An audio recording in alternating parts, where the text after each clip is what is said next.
This question is from Love and Bullets '07.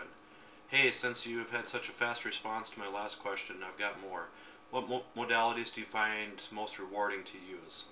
I myself, the favorite modality I like performing is Thai massage, just because so many people are inflexible in the world today, especially Americans. I mean, we don't stretch on a regular basis or flexibility, and some people believe if you stretch on a regular basis, it can relieve up to 50% of your actual pain then. So that's a huge benefit if people just do that on a regular basis.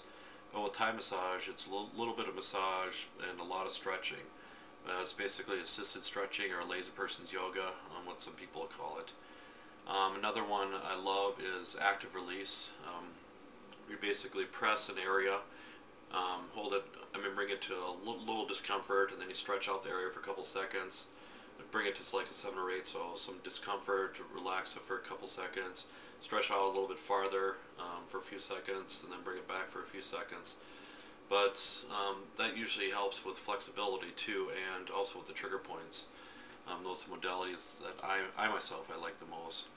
Hot stone, I'm not the biggest fan of that just because I myself I like cold as much as possible. I don't like the heat on myself, and giving it too just because the heat, the temperature rises so much. So that's why I like cold things as much as possible. And another question you asked, and if there's someone who wanted to work with abuse survivors or along a psychotherapist with regular clientele, what would be the best way to start doing that type of work?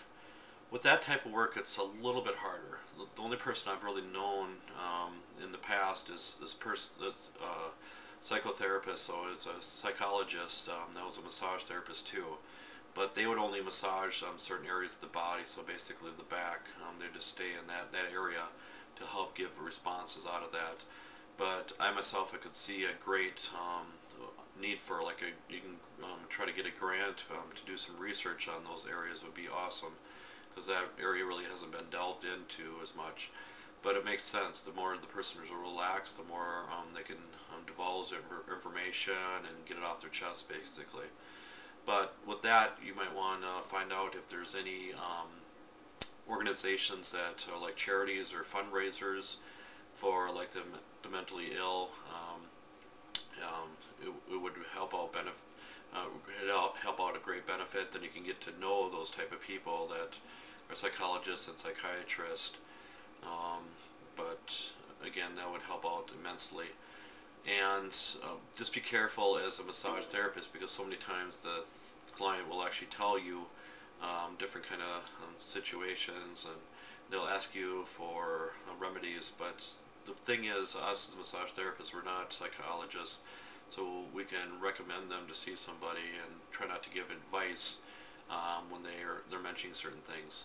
And the hardest thing is if a client says they're suicidal. That's kind of a lose-lose kind of situation, because some people consider us mandated reporters, some people don't. So you want to maybe even let somebody know or give them the information of a psychologist or somebody they can get a hold of just to be safe. But mentally ill people, I think it would be really beneficial for them to get massaged on a regular basis, especially to feel good about themselves too.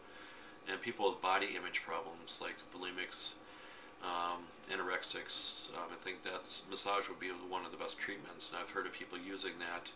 And what they do is each time they come in, they have them remove a certain article of clothing and eventually have them unclothed. But again, all the private area is covered at all times. But it gets them more comfortable with their own body, because it's a distortion of what they think and what they actually look like and stuff. So again, try to get to know those type of psychologists, and fundraisers or volunteer your time would be a great thing.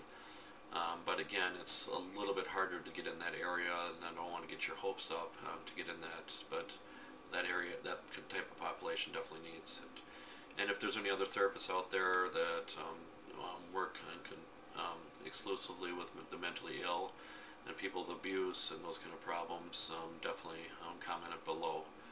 And I myself, I've tried to get my students into like the women's shelter, but they won't even let us come in there for free. And I said I won't even come there. I just have my women students come there to give free chair massages, but they just don't want anybody situations. But so again, comments below, and thanks for asking the question.